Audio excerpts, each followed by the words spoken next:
Louvado seja nosso Senhor Jesus Cristo. Olá, povo de Deus. Quero fazer uma reflexão com você aqui nessa sexta-feira. Não observe muito o meu espaço aqui não, que está tudo improvisado hoje, tá bom? Sexta-feira é um dia que eu gosto de uma reflexão mais voltada para batalha espiritual, que nós vivemos uma batalha espiritual. E hoje me chamou muito a atenção a palavra de Deus, que eu gostaria de partilhar com você. Se você tiver, pega aí a sua Bíblia ou pega depois, volta depois do texto também. Na palavra de Deus, livro de Números. Deixa eu te colocar primeiro um pouco no contexto aqui do livro de Números. No capítulo 13 do livro de Números, o Senhor falou para Moisés para enviar alguns homens para fazer o reconhecimento da terra de Canaã, que era a terra que eles iriam entrar nessa terra, a terra prometida. Então Moisés foi orientado por Deus para mandar algumas pessoas para fazer um reconhecimento da terra. Alguns homens foram lá, fizeram um reconhecimento da terra durante 40 dias, voltaram. Aí numa assembleia falaram para o povo: olha gente, a terra é muito boa mesmo, tem muitos frutos, porém é uma terra de gigantes. As pessoas de lá elas vão nos esmagar, elas vão acabar conosco.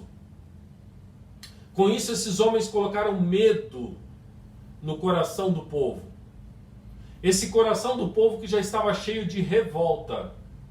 A Bíblia ela nos fala, nesses primeiros livros, chamados de Pentateuco, são a coleção dos 5 primeiros livros, principalmente no livro de Êxodo, Números, que é o livro que nós estamos vendo, Deuteronômio, Levítico, os 4. O Gênesis no início não. A Bíblia nos fala de um grande pecado do povo que era a revolta contra Deus. Esse povo então que já tinha revolta no seu coração, agora eles são imbuídos de medo, desespero. Olha, não vai, não façam, não busquem, fiquem parados, fiquem aqui na terra, nessa terra aqui que nós estamos, que não é nossa, que não é o deserto. Aí no capítulo 14, onde esses enviados, não todos, mas alguns deles colocaram medo no coração das pessoas, no capítulo 14 as pessoas se revoltam, elas já tinham a revolta, se uniu com o medo, a ponto de quererem apedrejar Moisés e os demais. Então Josué era um dos que tinha ido lá para explorar a terra, vai falar para o povo dizendo: olha, calmem, tenham calma. O Senhor, Ele nos quer bem, Ele nos conduzirá nesta terra e nos dará esta terra onde corre leite e mel. Estou lendo o capítulo 14, versículos 8 e 9. Pois haveremos de devorá-los como pão. A sua sombra protetora os abandonou, ou seja, a sombra protetora dos outros os abandonou. Esse ponto que eu queria meditar com você aqui. Nesses primeiros livros bíblicos se fala muito da sombra protetora ou da nuvem. Por exemplo, se a gente voltar no capítulo 9, depois você pode pegar na sua palavra, desse mesmo livro de Números, o capítulo 9 diz assim: no dia da inauguração da morada, a nuvem cobriu a morada, isto é, a tenda da aliança. Tinha uma tenda onde o povo, Moisés se reunia com Deus. E a nuvem cobre a tenda. Permanecia sobre a morada desde a tarde até a manhã seguinte, sob a aparência de fogo.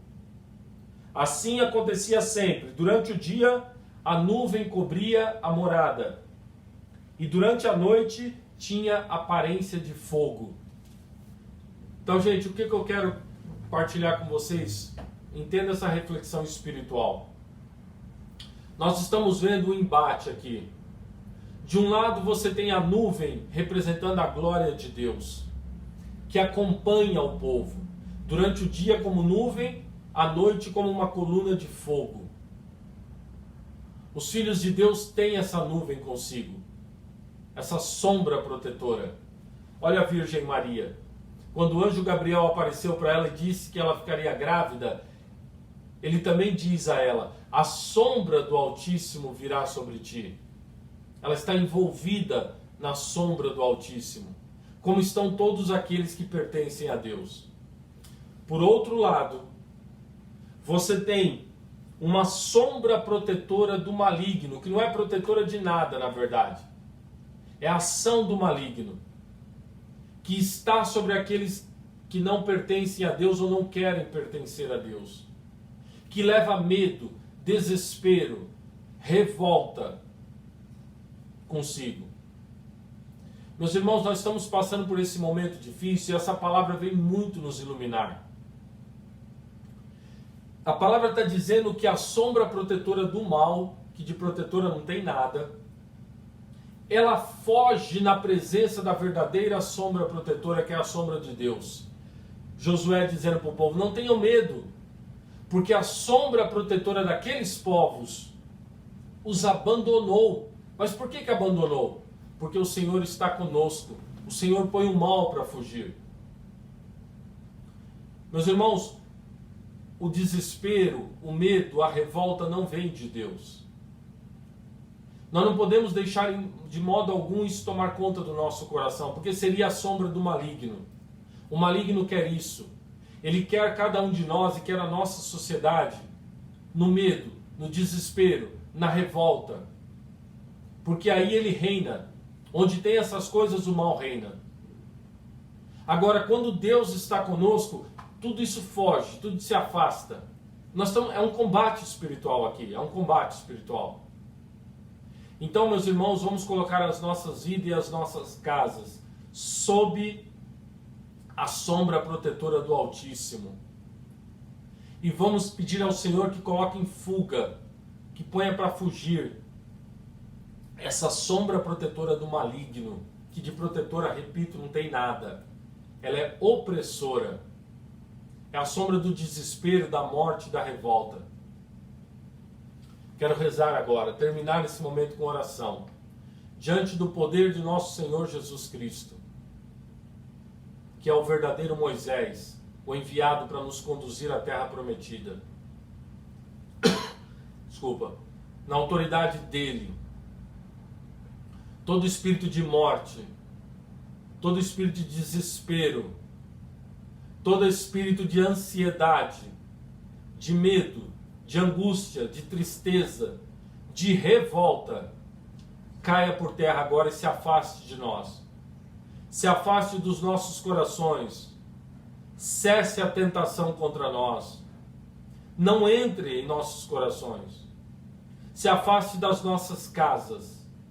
Sim, Senhor, por intercessão da Puríssima Virgem Maria, seja repreendido agora todo espírito de medo, revolta, ira, desespero, ansiedade. Saia em nome de Jesus. Que a sombra protetora do Altíssimo esteja junto a nós, nossas casas, nossas famílias. Em nome do Pai, do Filho e do Espírito Santo. Amém. Deus abençoe você, abençoe sua casa, sua família. A sombra do Altíssimo, que cobriu a Virgem Maria, cubra também você e os teus. Louvado seja nosso Senhor Jesus Cristo.